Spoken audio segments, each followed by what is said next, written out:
Aquí inicia nuestra franja de movimientos sociales. Cultura FM 100.9. Programa de clasificación B, apto para todo público con vigilancia de adultos.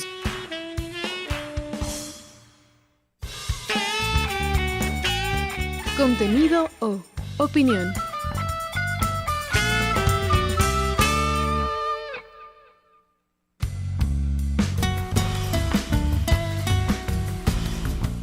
El siguiente programa es de exclusiva responsabilidad de sus productores.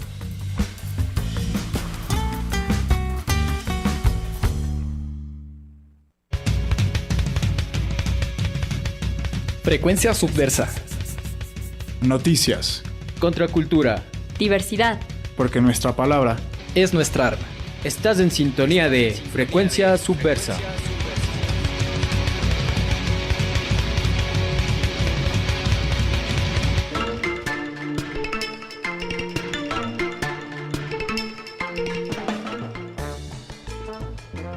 Hola, ¿qué tal? Buenas tardes, ¿cómo les va? Aquí a los tiempos en los micrófonos de Frecuencia Subversa por la señal de Cultura FM, aquí en una programación más en este lunes 16 de octubre del 2023. Estamos aquí en Frecuencia Subversa porque nuestra palabra es nuestra arma, de aquí transmitiendo por la señal de Cultura FM, también en diferido por la señal de radio La Conquista del Pan, los días jueves a las 7 de la noche hora de Buenos Aires, hora de Ecuador, y 5 de la tarde hora de Argentina. Ay, perdón, justo al revés, como al dijiste, revés, aquí 19 de Argentina y 10 los años de aquí a los micrófonos otra vez, y que ahí se va, disculparán eso. Y bueno, aquí estamos para hablar aquí de lo que ha pasado, de las elecciones, ¿no? Que es como que lo más caliente ahí para hablar, y bueno, hay de otras cosas más también, así que eso. Y bueno, ¿qué tal, Mateo? ¿Cómo estás? Sí, verdad, David, lo que has mencionado, bueno, en este lunes 16 de octubre, justamente a un día después de lo que ha sido esta segunda vuelta de las elecciones anticipadas 2023, en el medio de unas elecciones que tampoco tuvo mayores incidencias, ¿no? Uh-huh. Se desarrolló de una manera normal, sin embargo, claro, bueno, hay un resultado que por ahí David decía no es sorprendente, que avisora muchas cosas, tal vez un poco más de lo que ya se venía planteando por la similitud de los proyectos de gobierno y de las medidas económicas que son similares, realmente giran alrededor de todo eso. Sin embargo, hoy vamos a conversar un poco de esto, ¿no? Un poco también de estas fallas que llevó a la propuesta progresista o al correísmo a que no sea la candidatura adecuada o ideal para que las personas elijan por ella, ¿no? Entonces eso estaremos ahí conversando respecto a eso y alrededor de algunas de las coyunturas, como lo decía David, a los tiempos estamos conversando sobre lo que ha venido pasando, sobre una revisión de noticias. Hemos tenido varias entrevistas al hilo, pueden revisar todas estas entrevistas en nuestro canal de YouTube, como Frecuencia Subversa Radio. Igual estrenamos este fin de semana una radiografía con Igor Icaza Albán, en el día que hizo una visita guiada a la exposición de Sal y Mileto en el Centro Cultural Metropolitano. Esto queda en el centro histórico de la ciudad de Quito, justo al lado del Palacio de Gobierno. Esta exposición estará todo este mes de octubre, así que todavía pueden ir a visitar esta exposición de la banda Sal y Mileto, que tuvo también una despedida interesante en el concierto que fue en el Arbolito, que me parece que fue el que desplazó el verano de las artes en la ciudad, que fue desplazado por ese tema, la despedida a Lazo, algo así, es el tema. Es del tema que fue difundido en las redes, ¿no? Por una serie de situaciones que fueron grabadas en ese momento, ¿no? Ahora tenemos la facilidad de que todo podemos grabar con los celulares. Entonces, bueno, visiten la exposición de Sal y Mileto, y así iniciamos esta emisión de Frecuencia Subversa Radio este lunes 16 de octubre del año 2023. ¿Cómo transcurrió su jornada electoral? Bueno, antes de iniciar, agradecemos a Celín y a Alex que están en los controles de esta emisión. Gracias a ellas estamos saliendo y llegando a todos y todas ustedes. Así que nada, ¿cómo fue, David? Ay, aburrido, creo. Fueron unas elecciones muy aburridas, para mi parecer.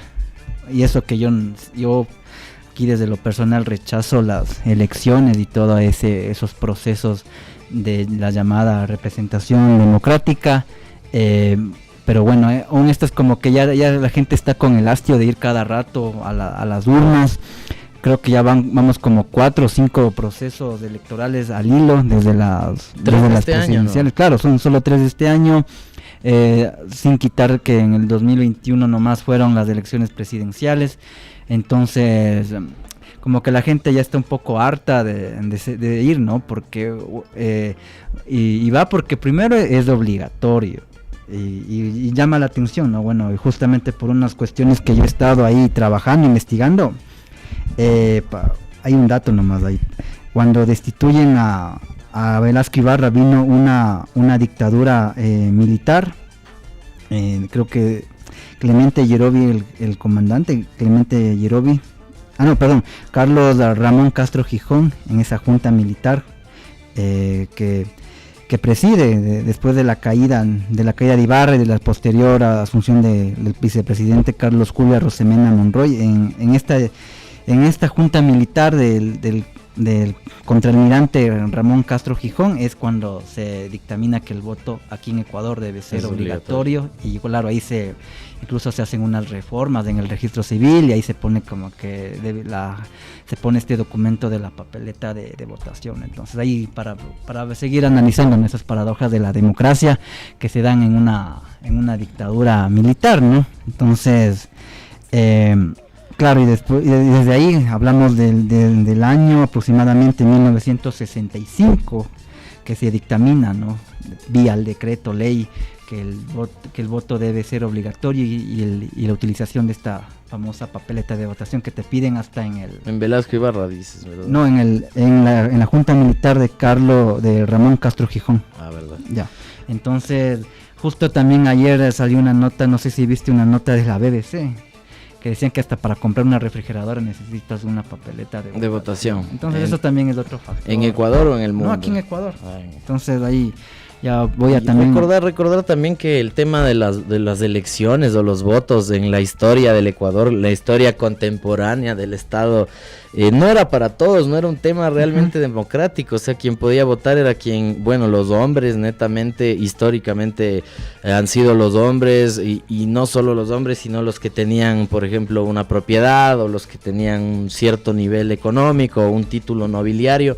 Esas eran las personas que históricamente han estado aptas para votar, ¿no? Y recientemente se ha hecho también el fenómeno de que voten todas las personas en un lugar, ¿no? Sin embargo, yo estaba justo conversando hoy con mi padre ahí un poco respecto a esto y decía, realmente el universo de los votantes o el universo de los votos dentro de las urnas representa a la gente que vive en un territorio, porque no sé, podemos pensar muchas personas que tal vez viven ya cerca de una década aquí y hasta ahora no ven una posibilidad de ver legalizados sus papeles porque no tienen un contacto, porque no tienen las posibilidades no sé, políticas o las palancas para lograrlo, y sin embargo esa gente es gente que vive aquí, que le importa el futuro de esta sociedad, ¿no? Entonces, ¿qué relación tiene realmente eso? Y bueno, vemos mucha gente que ni siquiera creo vive aquí y también interviene en las elecciones, como el peleador que estuvo ahí siendo pendular, ¿no? Para que la gente también se convenza definitivamente debo decir que a mí nunca ahora nunca me agrada ese deporte, eso que sigo el box y el Muay Thai, pero ¿cómo se llama ese? Artes marciales mixtas, no, el MMA. No soy seguidor, la verdad, no sé por qué, pero bueno. Y bueno, aquí justo lo que te decía de las papeletas, hay una nota de la BBC hecha por la periodista ecuatoriana María Sol Borja. Y el titular es más que llamativo, dice, hasta para pedir un préstamo en el banco, entre comillas, 2 puntos, la alucinante cantidad de cosas para las que necesitan el certificado de votación los ecuatorianos. Y creo que ya con eso se dice todo, ¿no? De por qué la gente acude masivamente a votar y que en su mayoría no es porque realmente tiene este espíritu cívico, ciudadano, como a veces los mismos medios nos dicen, ¿no? Sino que es más por una obligación, porque además si no vas a votar, no tienes la papeleta, y si no tienes la papeleta debes cancelar una multa de $45 actualmente. Entonces creo que siempre para mí por lo menos sí es importante puntualizar esa situación aquí en el país, ya que yo sostengo que si las elecciones fueran voluntarias, mucha gente no iría a votar, porque incluso mucha gente no cambia ni siquiera su recinto, ¿no? Muchas personas incluso deben viajar a otras provincias para votar porque a veces no han podido cambiar su recinto. Entonces es otro de esas cuestiones burocráticas que atraviesan las vidas de quienes vivimos en este país. Así que eso primero me parece importante señalar, ¿no? Y más aún que, como lo dije al principio, estamos en estos menos de 2 años hemos tenido como 4 o 5 procesos electorales que tienen hasta el astio a la mayoría de gente, y ayer fue uno más, y por eso creo que incluso no hubo tanta expectativa, la verdad. Yo la verdad me imaginé que iba a haber un poco más de expectativa. Incluso los mismos candidatos tampoco como que eran de los más carismáticos. Creo que la candidata González fue la que hizo una concentración igual pequeña, y el otro candidato quien ganó, Noboa, estuvo en su mansión allá en el litoral ecuatoriano, me parece que no tengo idea, pero en Santa Elena, en la localidad de Santa Elena. Entonces así media parca, como decimos acá, se dio ayer la jornada electoral, y con los resultados que conocemos, eso como que para contextualizar ahí un poco el ambiente, ¿no? ¿Cuáles fueron las sensibilidades respecto alrededor de tus entornos de familia, de amigos, a más de Luisa, más de... Como que ahora la gente como que trató de desentenderse, como que está harta. No hurgar mucho, como que tenías que forzar mucho para que te den una respuesta, pero... No, más bien había como que igual un hartazgo también de la política partidista, se podría decir, ¿no? Y no hubo como ese ambiente que hubo en cambio en el 2021, por ejemplo, ¿no? Donde ahí había un poco más de euforia, si tú quieres decirlo, en cuanto a los dos candidatos que eran Lasso y Arauz. Ahora como que, no, más bien más bajo. Algunos decían más tenue. Sí, incluso como que tratando de no ser muy abiertos, no decir. Sí, como no decir muy abiertamente, muy eufóricos de por quién iban a votar, sino como que ya voy a votar por X o voy a votar por Y, y ya tratar más bien hasta de cambiar de conversación. Entonces, y ahora conversando un poco dentro de los que sí son eufóricos, o de los y las que sí se romantizan. Sí, creo que ha habido mucha gente que está ahí como muy latente respecto a eso. Los que son anticorreístas, yo creo que como tú decías antes de empezar, ellos más bien como que le bajaron el tono, la gente que dice estar adepta al anticorreísmo. Más bien ellos, creo que viendo lo que pasó con Lasso, prefirieron más bien ser cautelosos con sus opiniones. Que están festejando igual, no que creo. Los zapatos rojos, no creo, porque Noboa de cartón. No, porque a ver, vamos por partes. Empecemos por Noboa. A ver, Noboa es verdad que viene de las élites, es de las familias más pudientes, igual que Lasso, pero tiene otras características también, ¿no? O sea, hay por buenas fuentes, sé que por lo menos aquí a las élites quiteñas, la familia Noboa, Pontón, o sea, la de Álvaro Noboa, no es bien recibida por las familias, las familias pudientes de aquí, no es bien recibida la familia de Noboa, cosa que con Guillermo Lasso era lo contrario. Más bien las familias, las élites quiteñas, las élites quiteñas tienen una buena sensación, una buena conexión con Guillermo Lasso, cosa que con los Noboa no. Claro, es el hijo de Noboa, tal vez ahí le dan un poco de aire, un poco de oportunidad, pero claro, está la sombra de su padre, quien realmente no digamos que no cae bien en las élites quiteñas, incluso en las guayaquileñas me han dicho. Entonces, digamos que por ahí para empezar. Segundo, en cuanto ahora hablando propiamente de Daniel Noboa, él también no es que sea nuevo en la política. Es verdad que está a pocos años, pero él también viene de una experiencia viene con experiencia de ser asambleísta. Sí, él ya fue asambleísta en esta asamblea que cerró Lasso. Entonces también viene eso, viene el hecho también de que Noboa tuvo que hacer alianza con el partido de Lenín Moreno y otros partidos más, entonces tiene todo ese aire, ¿no? Entonces, por un lado es en esa cuestión con Daniel Noboa, y por qué no genera tanta emoción, si tú quieres, ¿no? Tanta euforia en quienes votaron por él, sino más bien algo más cauteloso, se podría decir. Y otra cosa es que el periodo de Noboa va a ser 1 año y medio, ¿no?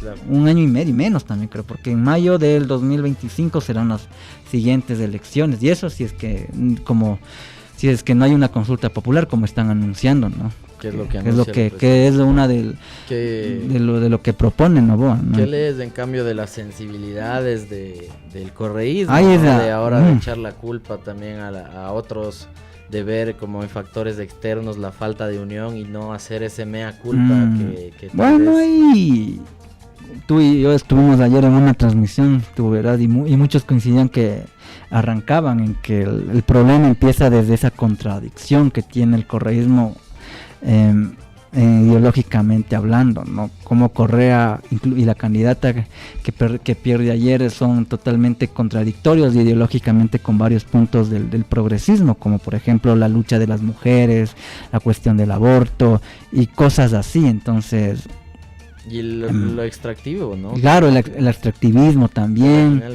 Yo creo que tal vez sí es esencial, ¿no? En esta votación, tal vez. Sí, mucho, o sea, eso jugó mucho. Aunque, a ver, o sea, claro, lo del Yasuní, por ejemplo, lo del Chocó Andino fue una agenda que se manejó mucho en la primera vuelta, ¿no? Y que Luisa González haya dicho que se opone a la consulta, que no le parece, entonces como que eso, digamos, ahí muestra, ¿no? Ese carácter que tiene el correísmo, o a qué intereses también respondía, o por qué línea se escribía González también. Siento que tal vez González o el correísmo en eso mismo quería como apelar un poco a ese público conservador que sí lo tiene el lado correísta, ¿no? También. O sea, creo que sí vale la pena como ir un poco más allá de lo que nos dicen, como si esto fuera una pelea de izquierdas y derechas, y creo que vale la pena puntualizar y afirmar y recalcar que desde este lado es bastante claro ver que era una pugna interburguesa, ¿no? De diferentes burguesías, una burguesía un poco más progresista y otra más conservadora, pero que a la final son dos representantes de las derechas, ¿no? Creo que eso estaba bastante claro.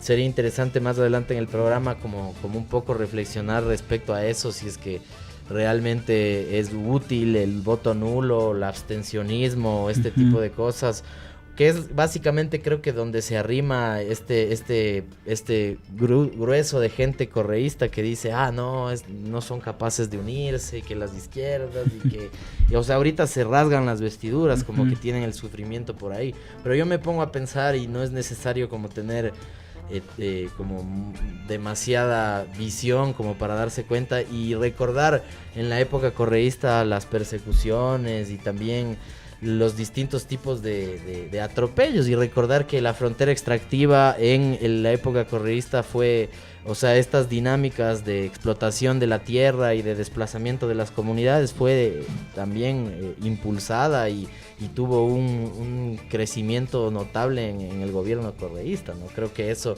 es algo que ha hecho que en esta votación al menos haya esa crítica de algún sector de la sociedad. Ahora hemos visto en el mapa que básicamente casi las zonas de la costa, las zonas de la costa del Ecuador y las zonas de la Amazonía más oriental, se podría decir, o más occidental, perdón, votan por Luisa González, por el correísmo, mientras que la zona de la Sierra Central y de la Amazonía más pegada hacia el centro vota y gana completamente Noboa. ¿Tú crees que hay algo ahí de que la gente, incluso de estos movimientos indígenas que usualmente se podría decir estamos del lado del lado de la barricada de la emancipación, no de los sectores de las élites, pero crees que hoy se haya dado un fenómeno particular o interesante, contradictorio, en el que mucha gente haya terminado, mucha gente que usualmente juega del lado de la izquierda haya terminado votando por Noboa en esta elección. Sí, es complicado, pero yo empezaría diciendo que esta es la paradoja o la trampa del que termina por darse en cualquier elección, ¿no? O sea, siempre te ponen las opciones y al final nos da un resultado como este, por ejemplo. O sea, tú mismo dices, ¿no? Por ejemplo, en el Cotopaxi, donde actualmente tiene alto peso la CONAIE por obvias razones, o sea, Noboa tiene el 60%, pero considero que parte de esa votación se da justamente por lo que dijiste en parte, o sea, sobre toda esa época que se vivió durante el gobierno de Correa, ¿no? Toda esa persecución, toda esa criminalización, porque por ejemplo en Cotopaxi y Tungurahua las comunidades se manifestaron de manera fuerte. Me recuerdo en el año 2016, por ejemplo, con esta cuestión de la ley de aguas, por ejemplo, claro, que impedía, creo que, procesos comunitarios como los tienen allá. Entonces, esto impulsó a que se den manifestaciones de la CONAIE de manera muy fuerte y durante el gobierno de Correa hubo una fuerte represión. Entonces, además, una desvirtualización de la lucha de las comunidades, o sea, diciéndoles terroristas. Claro, terroristas, que, por ejemplo, hay Correa que manejaba diciendo que la CONAIE que la presencia de la CONAIE era prácticamente inexistente, que era una empresa una ONG, y todos esos apelativos que hacía el gobierno de Correa. El mismo Correa decía que la CONAIE no representa a los indígenas, y claro, incluso hubo un momento donde Correa como su fiel característica que fue, dividió también al movimiento indígena, ¿no? Haciendo sectores adherentes a él. Entonces, creo que son todos esos factores que influyen a que cuando tengas dos candidatos donde uno represente a Correa y otro sea el que sea, se van a ir por esa otra vía. Claro, yo creo que, bueno, cerrando con lo que se me fue la idea antes, era que, bueno, como que la Revolución Ciudadana, la RC5, ahora quiso apelar un poco a ese público conservador, que siempre lo fue, porque Correa fue abiertamente conservador, claro, pro vida, antiaborto. No, eso creo que en la primera vuelta.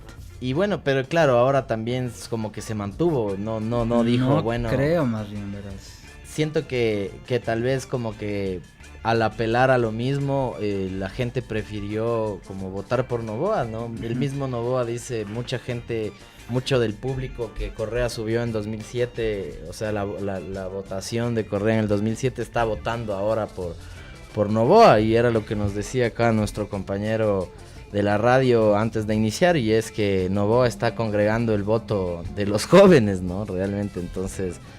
Claro, ahora hay también otras herramientas, ¿no? TikTok, Instagram, ¿cómo se llama? Hay una nueva aplicación, igual que justamente con esto de Noboa vi, que se llama Guapá, no sé qué, que también ha tenido ahí presencia Noboa.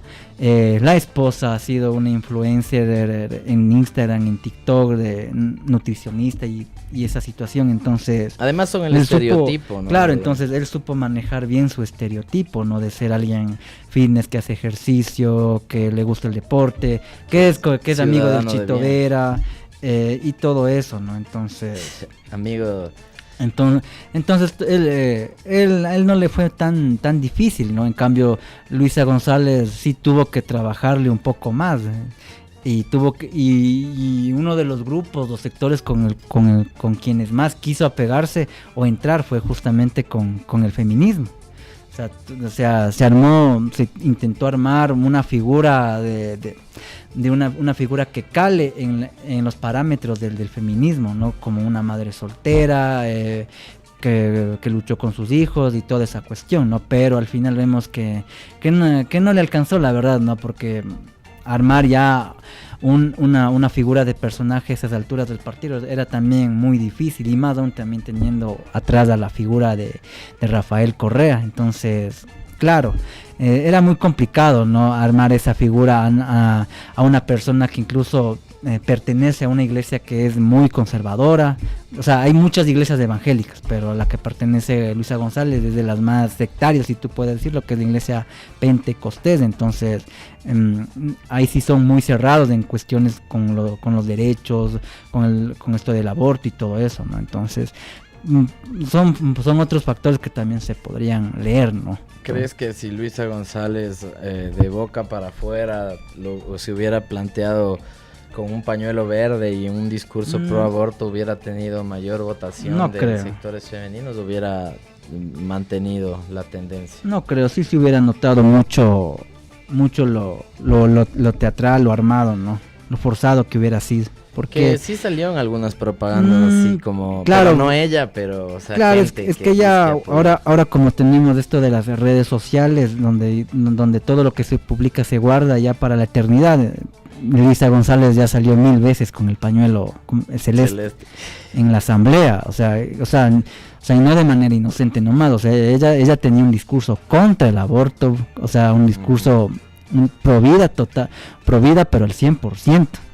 Activista. Y justamente fue una gestión que ella estuvo como asambleísta cuando se discutió esta cuestión del aborto. Por violación. O sea, no era de prohibir, sino creo que era de los tiempos, algo así. Y ella se manifestó en contra, era de las que estaba primera en estar en contra de todas estas reformas. Entonces, le hubiera ido muy mal igual, creo yo. Entonces esas son las contradicciones, ¿no? Que uno no entiende del ala progresista de este país, y bueno, ahí están al final los resultados con los cuales Daniel Noboa se posiciona como el presidente electo para 1 año y medio, ¿no? Entonces habrá que... Y se posiciona en diciembre, ¿no? El 11 de diciembre. 11 de diciembre, todavía falta un poco más. Nos vamos al primer corte de los publicitarios de Cultura FM de los 100.9 en este lunes 16 de octubre, un día después de la segunda vuelta de las elecciones anticipadas 2023. Estamos conversando un poco de eso. Después de la pausa vendremos a conversar un poco alrededor, a preguntarnos de este tema de lo que siempre habla la gente correísta, ¿no? Y dicen, todo culpan a Correa. Vamos a preguntarnos un poco si es que es válido realmente culparle todo a Correa o si es que va por ahí. Regresamos en un instante en Frecuencia Subversa Radio, porque nuestra palabra es nuestra arma. Volvemos. Frecuencia Subversa, noticias, contracultura, diversidad, contrainformación, porque nuestra palabra es nuestra arma.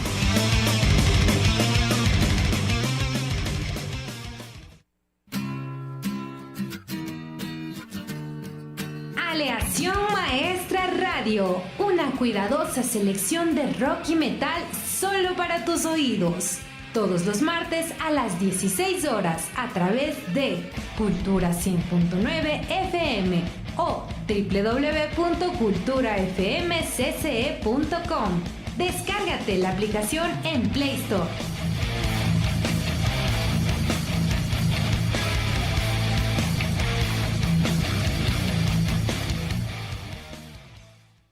Estás en sintonía de Frecuencia Subversa.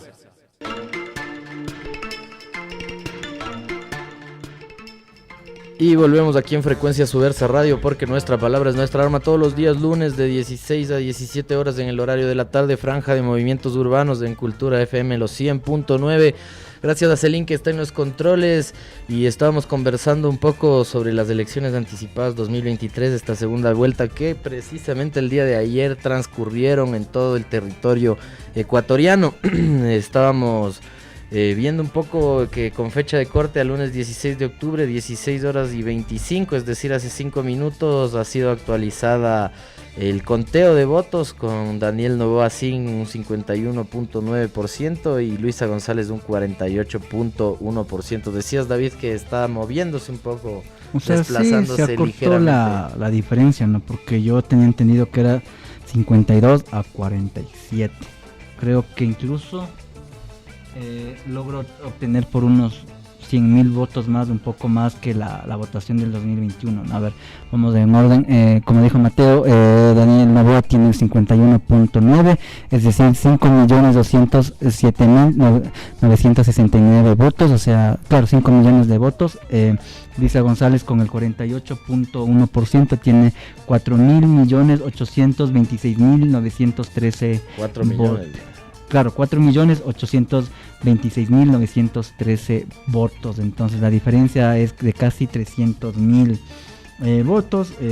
Fecha de corte lunes 16 de octubre a las 16:25. David, ahora preguntarte cómo lees tú este tema o cómo puedes ver. Claro, me imagino que para los que son apasionados de un tema o fanáticos de algo, como decirles, siempre tienes tú la culpa, es como algo molestoso debe ser, ¿no? Sin embargo, claro, dentro de esos fanatismos hay muchas vendas, muchas cosas que nos ciegan, nos ensordecen y nos enmudecen ante la posibilidad de reconocernos más desde lo que nos une que desde lo que nos divide. Entonces, ¿qué piensas detrás de esto? Importante, ¿Crees que es válido? Porque ponte, nosotros hemos llegado y también hemos dicho Correa.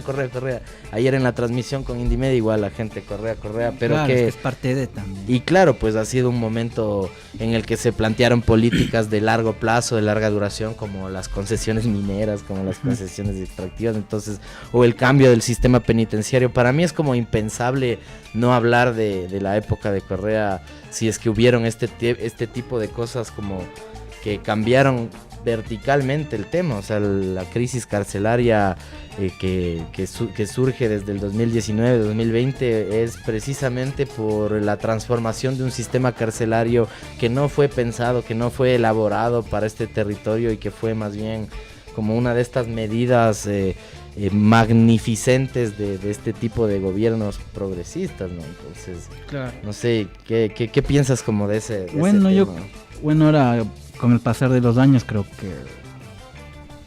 que es una posición sumamente respetable, o más bien dicho, una posición que se respeta, ¿no? Quienes especialmente desde el sector de la izquierda piensen así, es que quieren apoyar en este caso al correísmo como una opción, digamos, más que válida, digo que es respetable. Al final creo que nadie tiene no sé si la razón, o la verdad, pero creo que me parece lo que tú has dicho, ¿no? Creo de que se oponen, por ejemplo, o de que critican mucho, le dan mucha leña a quienes votan nulo, deciden abstenerse. Creo que son juegos o discusiones de egos que deberían,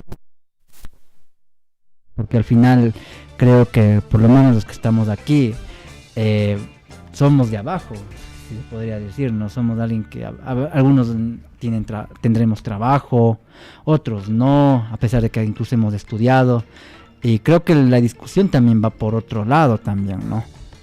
Al final el correísmo responde también a otras estructuras de poder. Tú dices que claro, le hemos nombrado mucho a Correa, pero o sea, ya es parte de la historia también, ¿no? Como en algún momento lo fue, ahorita se me viene el nombre, Blasco Ibarra, por ejemplo. Ya es parte de la historia y por lo menos en contemporáneo va a seguir resonando el nombre de Correa. Y creo que también hay que hacer memoria en que el correísmo respondió también a estas estructuras de poder de distinto orden, como el económico, por ejemplo. Correa tuvo que hacer varios tratos o negociaciones o acuerdos con importantes grupos económicos de este país para sostenerse en el poder. Por ejemplo, uno de esos grupos fue el grupo de Isabel Noboa, que ahora por esas cosas de la vida es la tía del actual presidente electo. Claro. Entonces, dicho eso, como que ponernos a discutir, no, es que tú votaste nulo o tú no fuiste a votar y es tu culpa, me parece totalmente una discusión ya muy desgastante también. O sea, hay otras cosas que también hay que analizarlas. Por ejemplo, estos acuerdos, estas negociaciones que nosotros ni siquiera nos enteramos, de otros actores que ni siquiera sabremos ni quiénes son ni quiénes serán, y ahora más que nunca que están presentes otros actores como lo es el crimen organizado, el narcotráfico, no solamente de aquí del país, sino también de otros lados, ¿no? O sea, últimamente, por ejemplo, estuvo no digo de moda, no, pero o sea, fue tendencia esto de la mafia albanesa, por ejemplo, incluso se hablaba de la mafia italiana, los carteles mexicanos, los carteles de Colombia. Entonces hay otros poderes que operan atrás, y teniendo todo ese contexto por detrás, poniéndonos a discutir sobre, no, es que tú, por esto que tú decías, ¿no?, de echarle la culpa al otro porque no votó por la opción del progresismo, me parece realmente ya una discusión totalmente inservible, la verdad. O sea, más bien habría que discutir sobre las personas que realmente están actualmente sufriendo por falta de, no sé si de estas políticas públicas, porque incluso ya también veo muy vacío eso de políticas públicas, pero bueno, o sea, la falta de estos servicios básicos como son la salud y la educación. O sea, hemos llegado ya al punto donde hay sectores que ahora dependen del crimen organizado, de la voluntad del crimen organizado para por lo menos tener algo de recursos y acceder a estos servicios. Entonces, yo creo que más bien la cosa va por ahí. ¿Sientes que, bueno, tal vez de igual manera como... Sí, dale. Porque se me iba perdiendo la idea. Bien que me dices eso, porque para finalizar, hablábamos de esto de que nos echamos la culpa por no votar por X o Y opción. Yo me acuerdo de lo que pasó en el 2017, por ejemplo, y eso para mí va a ser un ejemplo, pero para toda la vida. Y no solamente aquí en Ecuador, puede pasar en cualquier otro país. Lo que pasó, o sea, recordemos quiénes estaban de candidatos: Guillermo Lasso y Lenín Moreno. ¿Y qué es lo que se decía quienes hacían campaña por Lenín Moreno? Que cómo va a ser posible que la derecha regrese al poder, que cómo va a ser posible que un banquero que fue responsable del feriado bancario esté en el poder. Ya se dio toda la campaña, todo eso, al final ganó Lenín Moreno, pero ¿qué pasó después? Fue el verdadero camino. Fue el quien abrió el camino, fue quien más políticas de derecha, o sea, creo que ni la peor derecha hubiera aplicado. Lo hizo Lenín Moreno, que en campaña se presentó como un candidato de izquierda. Yo, como soy escéptico y paranoico, ya hasta pensaría que es hasta planificado eso mismo. O sea, y claro, o sea, como decir, ya hice, como desde el gobierno progresista de Correa, ya hice todas estas cagadas, necesito un elemento distractor, un conejillo de indias, claro, al cual pueda expurgarme y lavarme todas las manos sobre eso. Y es lo que hacen los correístas, ¿no? Dicen, ¿y por qué nadie le culpa a Moreno? ¿Y por qué nadie le culpa a Lasso? Sí, Moreno fue el que destruyó el país, pero ¿quién puso lo que tú dices? O sea, ¿quién nos hizo desde jugar con la sensibilidad? Claro, y hacen que la gente se pelee. O sea, incluso ya hay agendas, ya hay acuerdos atrás que tras bambalinas, como dicen, que tal vez nosotros no sabemos ni lo sabremos nunca, y hacen que la gente sea la carne de cañón en estas disputas electorales. Entonces, yo la discusión la dejo ahí. O sea, respeto a quienes tal vez con compañeros conocidos decidan, que militan, como ellos dicen, militan en distintas organizaciones, distintas actividades, y que decidan por ejemplo en esta última ocasión haberse lanzado por la opción progresista. En este caso, para mí es sumamente respetable. Yo respeto la decisión, pero creo que también enmarcar también su posicionamiento.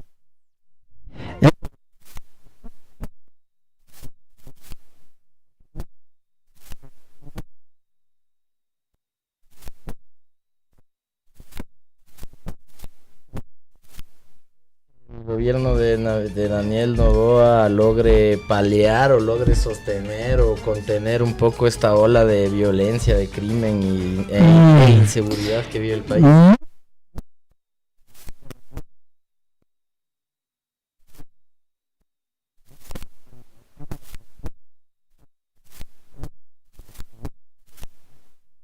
Supone que ya hay una famosa central de inteligencia, pero Noboa propone hacer otra central de inteligencia. Entonces me da la sensación de que él no tiene como que la idea a lo que se está enfrentando, ¿no? No sé si será porque él tal vez vive como Lasso, a pesar de que se fue por 10 años. Yo creo que vive incluso mejor que Lasso Noboa. Sí. Debe ser, pero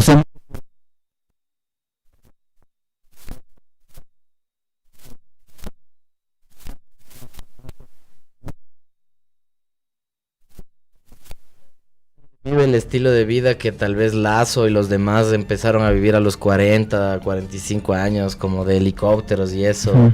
Y él desde muy temprana edad ya está en ese mundo, ¿no? Claro. En el mundo de... Sí.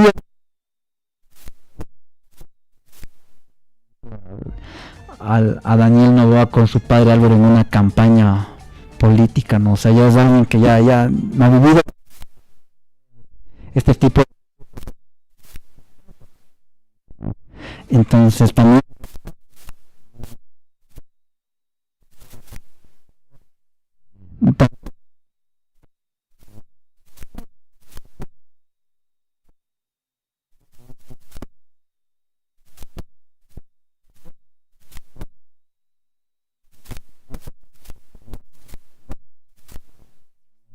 Isabel Noboa. Entonces ya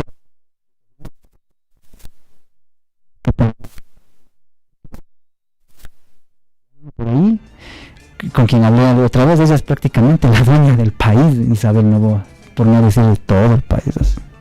Y están entre estos mismos esferas, ¿no? Muchas de estas disputas están entre esas mismas élites y es penoso ver que detrás de todo esto hay mucha gente enfrentada.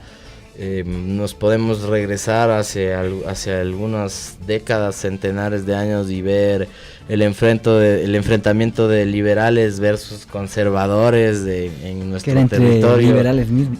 Y que era, claro, dos formas de gobiernos que estaban de acuerdo dentro de ese modelo progresista, dentro de esos modelos pero que sin embargo representaban a dos élites y que se nos cuenta como la historia como que si fueran realmente ideologías opuestas, pero que realmente los intereses giran mucho más alrededor de lo económico y nos dicen sí, la gente de los liberales se enfrentan a los conservadores y todos pensamos que las milicias y la gente que tenía las armas y se mataba ahí, todos ideológicamente decían sí por la conservación o los otros sí por la libertad económica.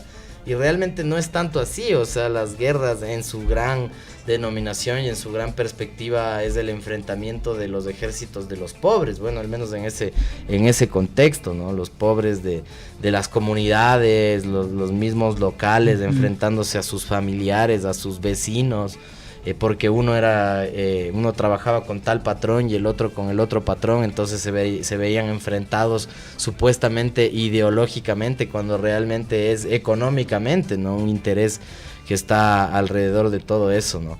Y bueno, David, no sé si es que quieres mencionar algo más de las elecciones anticipadas, a ver si mencionamos brevemente el conflicto que está pasando en la Franja de Gaza. Sí, ¿no? O sea, solamente para finalizar, ¿no? Que para quienes tal vez nos están escuchando en el exterior, que la elección de ayer, no sé si lo dije al principio, se da también por la muerte cruzada de Lazo, ¿no?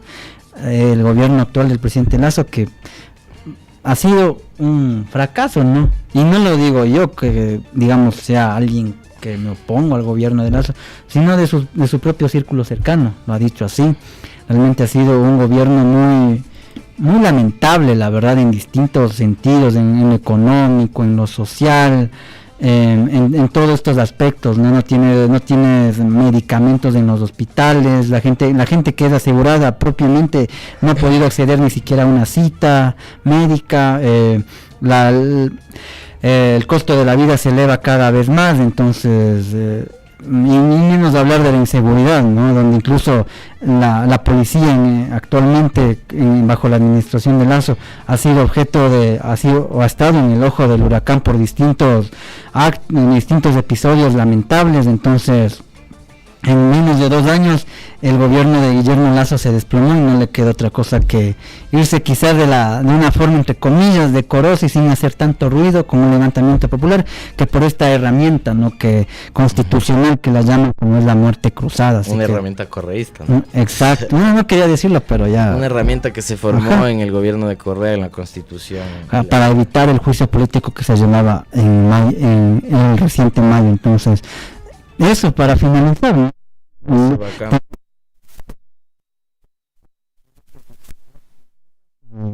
Vendrá espectadores, entonces estamos así, ¿no?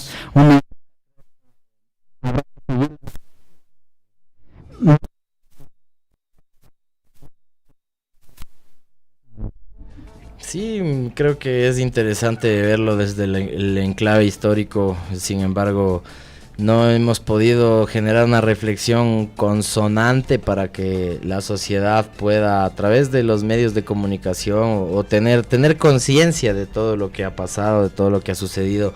Realmente es una conciencia muy de corto plazo, es como que si tuviéramos un tipo de Alzheimer medio raro ahí en el que solo recordamos. Claro, y para finalizar lo breve.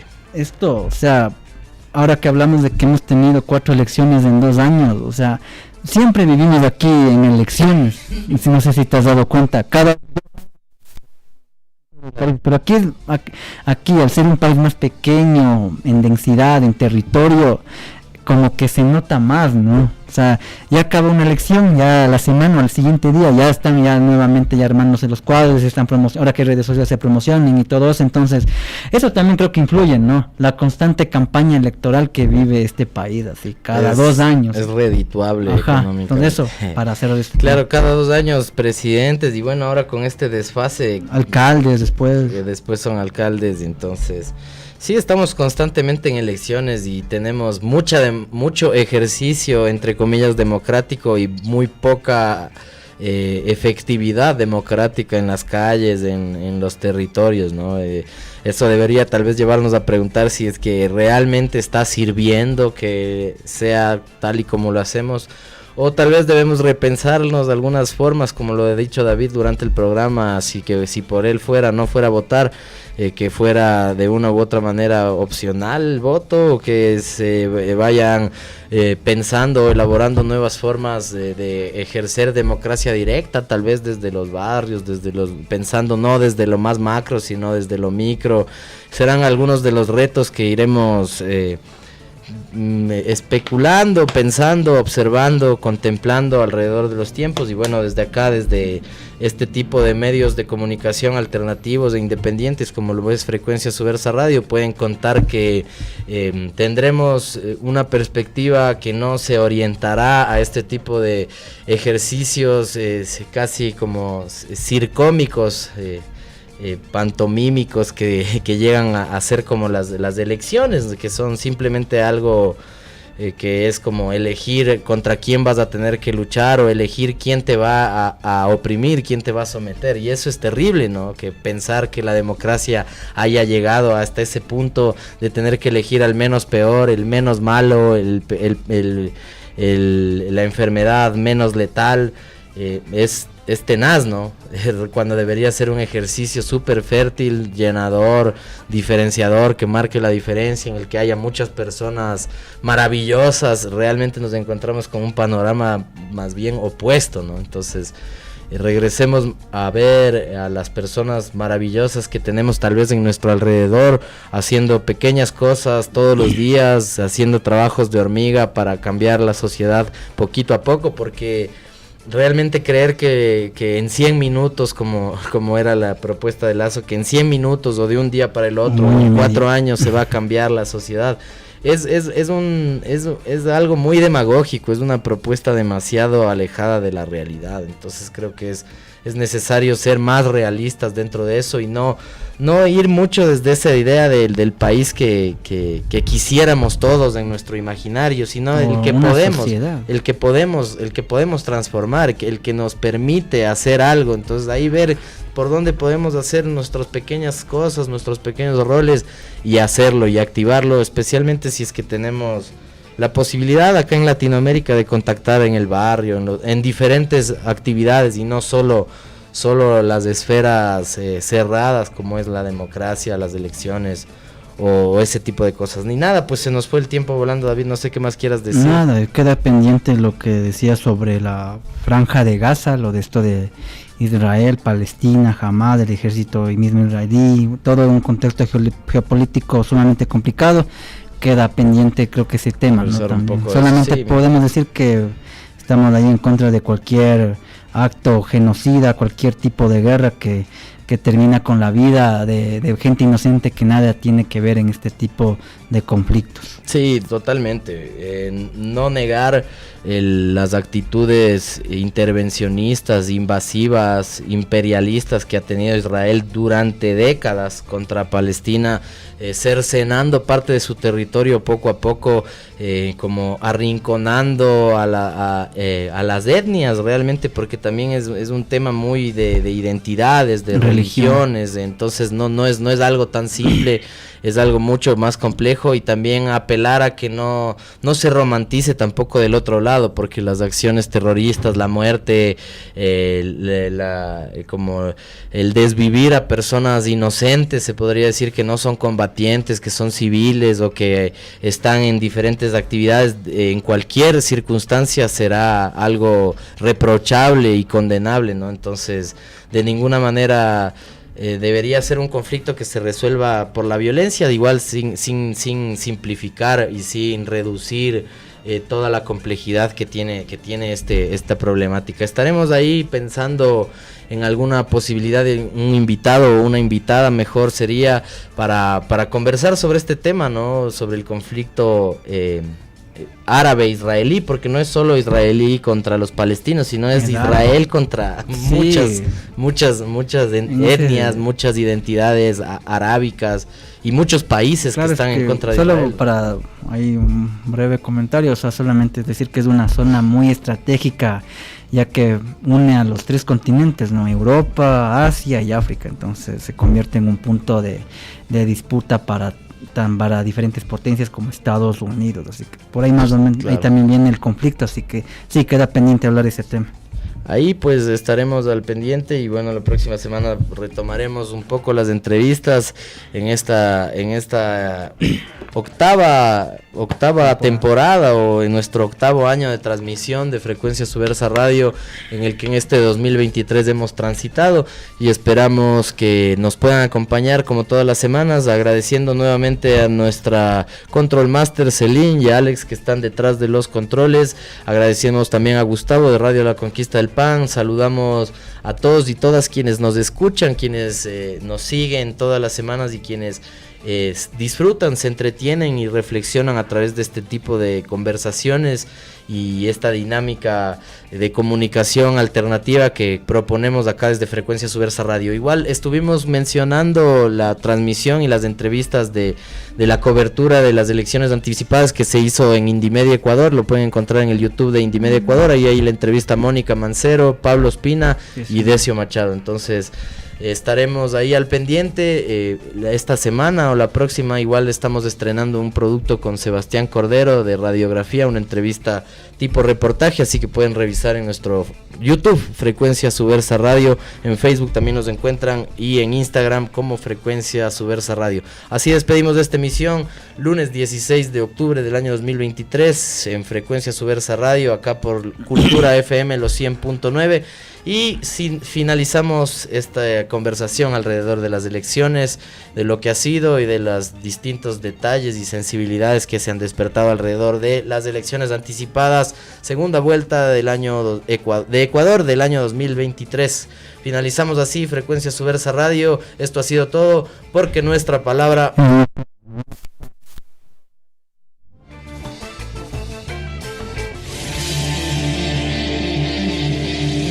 Aquí finaliza Frecuencia Subversa, porque nuestra palabra es nuestra arma. Nos vemos la próxima semana a la misma hora por Cultura FM 100.9.